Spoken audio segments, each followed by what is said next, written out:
तो आज थी सौमंती अमावस्या। तो आज सुबह मैं जल्दी उठ गई थी क्योंकि आज पूजा वगैरह करनी थी और हम लोग भाभी के घर रुके हुए थे, तो उस वजह से फिर मैंने कहा घर नहीं जा पा रहे थे तो आज इधर ही पूजा कर लेते हैं। बस मैंने सबसे पहले भगवती के दर्शन किए। भगवती के दर्शन करने के बाद मैं तैयार होकर नीचे पहुंची, तो फिर मैंने सोचा चलो पहले भोले बाबा को जल चढ़ा कर आते हैं। तो बस मैंने देखा बाहर रंगोली बनी थी और ये हम लोग ने रात में मैंने और भाभी ने बनाई हुई थी, तो तुलसी माँ को बढ़िया बहुत प्यारा तैयार किया था।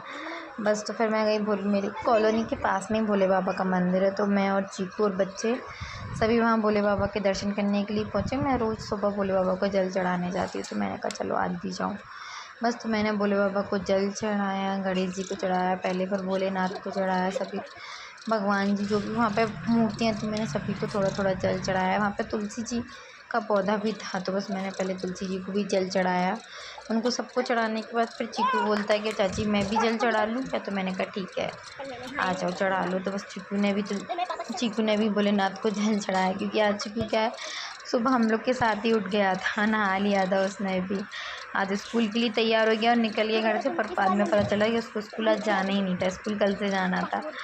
तो फिर वो स्कूल से वापस आ गया, तो बोला चाची मैं भी पूजा करूँगा आप लोग के घर। मैंने कहा ठीक है। बस उसने जल चढ़ाया, फिर मैंने तुलसी जी को जल चढ़ाया और हम लोग घर वापस आ चुके। घर के सामने भैरव बाबा का भी मंदिर है, तो बच्चे बोले चाची वहाँ भी चलते हैं। तो बस हम लोग फिर भोलेनाथ के मंदिर से निकले, कॉलोनी में ही था हमारी, तो बस वहाँ से निकल कर आए, तो हम लोग फिर भैरव बाबा के मंदिर दर्शन करने के लिए पहुँचे। भैरव बाबा के दर्शन करके वहाँ जल चढ़ा के सीधा घर आ गए। घर पहुँचे पहले सब लोग ने आलता लगाया, तो मैं भाभी की बेटी को आलता लगा रही थी। मैंने कहा पहले किसी कन्या को आलता लगा देते, उसके बाद पूजा करेंगे। बस आलता लगाने के बाद मैंने भाभी ने सभी ने आलता लगाया। आलता लगाने के बाद हम लोगों ने तुलसी जी की पूजा शुरू कर दी। तुलसी मेरे को भी साड़ी पहनकर पूजा करनी थी, बट मैं साड़ी लाई नहीं थी, तो फिर मैंने कहा कोई बात नहीं, सूट पहन कर ही पूजा कर लेते हैं। तो फिर बस मैंने जल्दी से पूजा की, क्योंकि सुबह उनको भी ऑफिस जाना था, लेट हो रहा था। तो बस हम लोग ने फिर जल्दी से पूजा की। पूजा करने के बाद देखा तो धूप तेज़ हो चुकी थी और नियांश भी उठ चुका था और रोने लगा था।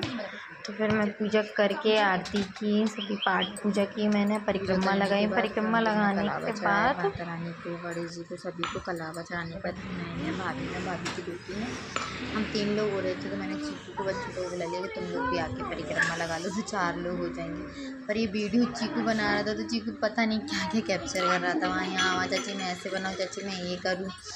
मैंने कहा हाँ ठीक है। बस परिक्रमा लगाने के बाद हम लोग ने स्वाग का सामान माता रानी को चढ़ाया, स्वाग का सामान चढ़ाया। उसके बाद मैंने और भाभी ने एक दूसरे को टीका किया। भाभी बोल के आप मुझे कर दो, मैं आपको कर दूँगी। भाभी